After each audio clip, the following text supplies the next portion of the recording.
This is gonna be a weird-ass documentary. I know. It's important to live every day to the fullest because the time that it takes to go from hitting the packs like a fiend to not being able to inhale any longer is short and ruthless and swift as the night. And you're a poet.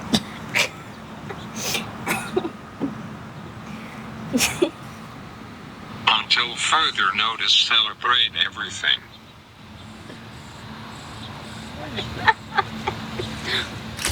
You're probably wondering what the hell this has to do with pickles. Well, 2 summers ago, I started following my dad around with a camera. I was studying screenwriting then, and a man who starts a pickling business when faced with certain death just felt like a really unusual logline. Shout out to AC Arthur Cone in here, you understand me? It's my family, man. When you see him rolling, get out the way.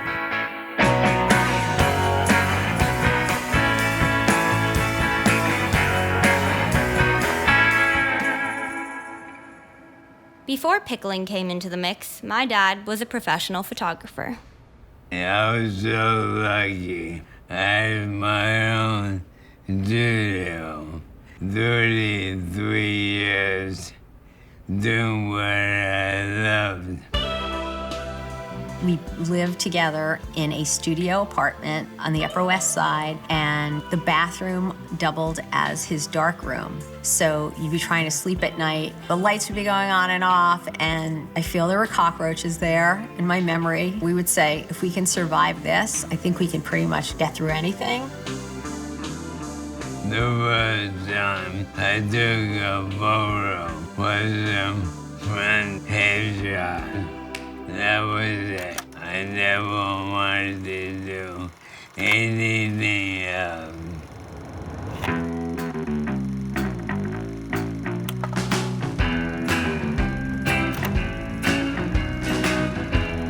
This is brilliant.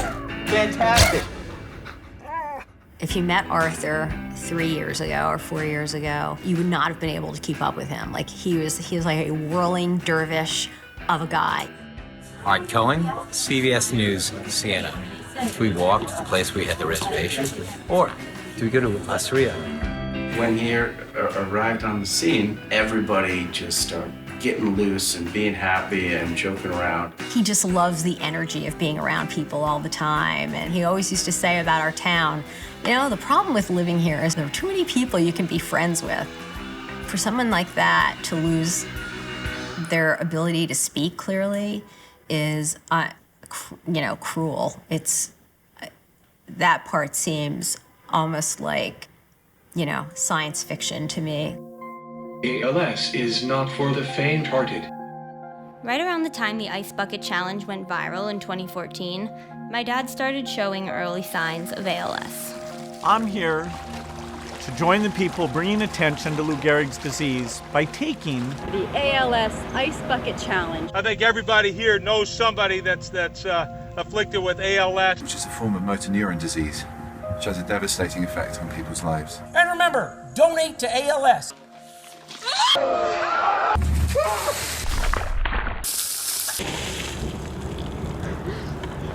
I'm just gonna donate, guys. The whole world was learning what ALS was at the same time my dad began experiencing symptoms of the disease. When he got his diagnosis, it was a cold November day right before Thanksgiving, and we were waiting for a train, and we were sitting in a bad restaurant in Penn Station, eating a bad lunch and crying, and you're having this conversation that like you never thought in a million years that you would be having. I'm never gonna see any grandchildren. I'm not gonna be able to walk my daughter down the aisle. Do I have enough life insurance? I opened his computer and unfortunately there was a article on ALS up along with like a Word journal entry with literally the lines like, I don't know how I will tell my kids. And it was just like, fuck. It was, yeah, not good. Everything in my life is different now, but I make it work. Oh, do you want me to press play? Tessie has been sweet most of the time. She refuses to feed me through my tummy, but it's adorable when she feeds me regular food. Lots of veggies. Okay, let's come on, Dad. It's more sad than weird that my daughter has to take care of me at this point in my life. You want it? Well, you have to put it in your mouth before You have to turn it on, right? But you have to put it in your mouth or else it'll splat everywhere. You want me to just turn it on? What's gonna happen? Oh. You know what? It hasn't been going anywhere. Charlie. Well, now I just picked up the cat and you want me to do it? Yes? Turn it off? Or do it? Which one? Turn it, do it? Okay, give it to me. Ah! It's my worst nightmare. This side. Oh, it's bleeding. Buck up, you wimp.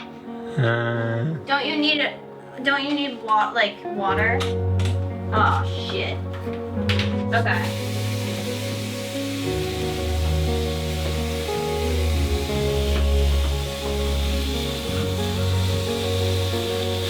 Good. Yeah. Yeah, Artie. Woo! You're doing a very good job. Is that good? Was that all? Did you have something in your mouth? They're so white, but not as white as mine. Then came his second act. Enter the Pickle Man.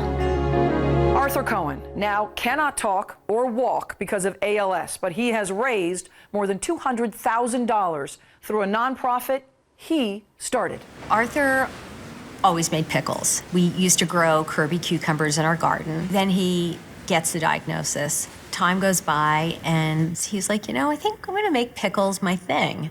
And I was like, what do you mean? And he said, I think I'm gonna sell my pickles to raise money for ALS research. And I was like, I think it's a great idea, so let's do it.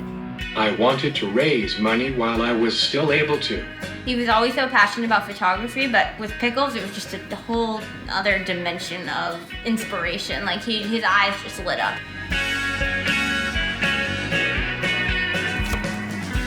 All I do is raining, is raining Can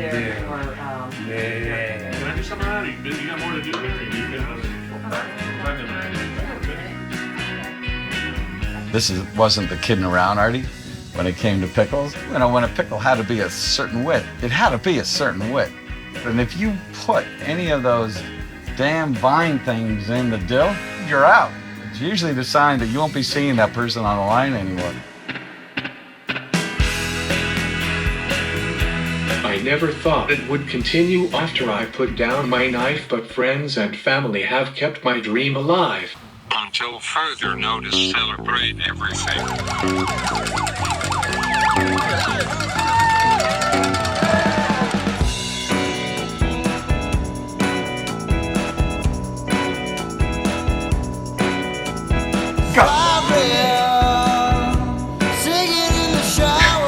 Takes that corner very nicely. Absolutely. Looking strong and determined. You're halfway there, you're halfway there. I was born a wrestler.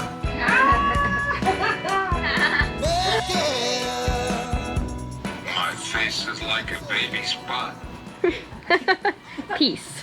That's that legendary cut. These pickles will get my nickels.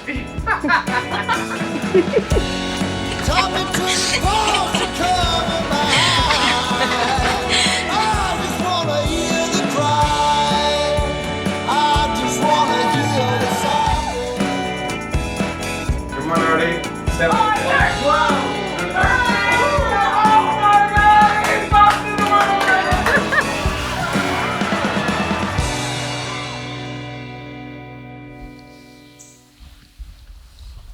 don't want to be filmed right now, I don't think. I graduated college and my dad came to the ceremony, which was kind of always the goal. He would always say that that's sort of like his final wish. And ironically, things kind of went downhill after that. He was in the hospital for a little under 2 weeks with pneumonia, which is kind of like tough in the case of ALS because if you have fluids in your lungs, it's easy to get them in your lungs and it's harder to get them out.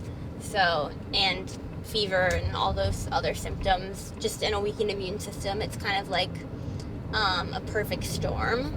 And so he lost some spirit, I would say, which above like the physical discomforts, I think it's been the hardest to watch. Her dad isn't supposed to be like this. Her dad is funny, he's energetic, he's up at 6 in the morning, goes to bed at midnight.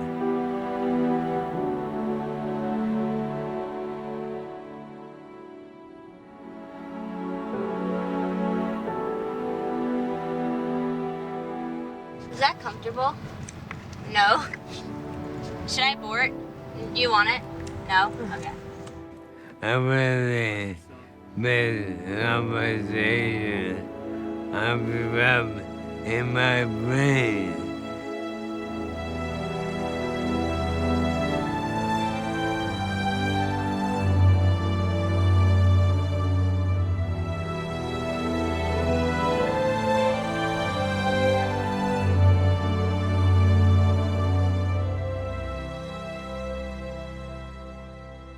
And the most important thing is that no matter what happens, that you just go on. This man is an excellent example of just going on.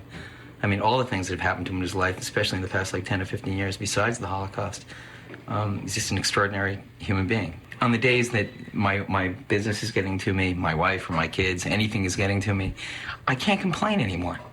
Because it's like, what right do I have to complain? I've been through 1/10 of what this guy's been through.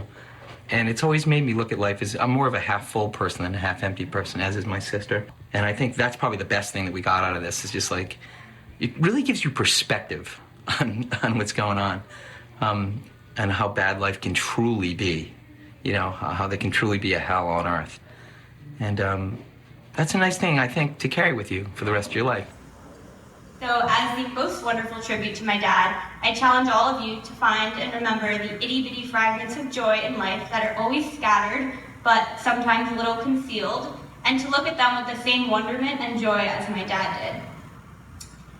The official and highly secret recipe for pickles has officially 30+ exclamation marks in it. And step 6 literally reads, really jam those mothers in. 8 exclamation points. And finally, I challenge you to laugh a lot because my dad taught me that life is essentially a bizarre, funny situation, even when things appear hopeless.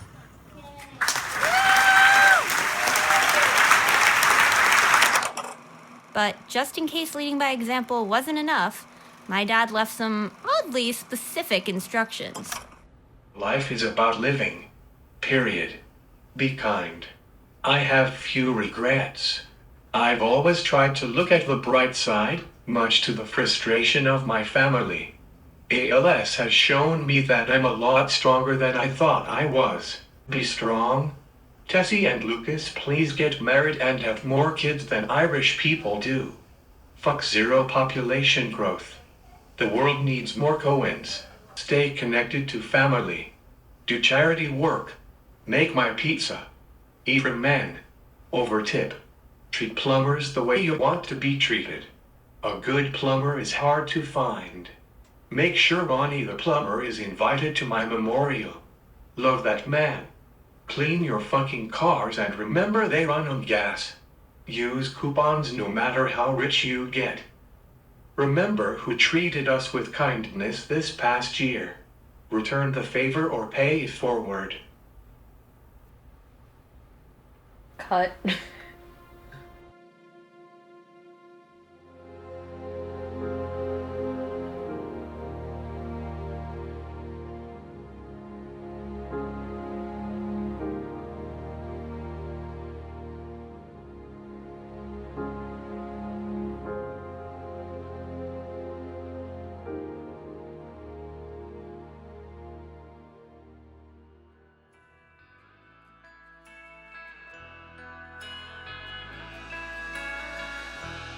Don't really want a funeral, more of a party.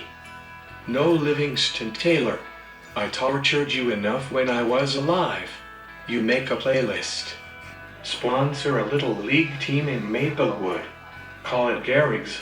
When approaching the Lincoln Tunnel, use the left lane and quickly switch to the right after the Hoboken exit. Trust me, it's faster.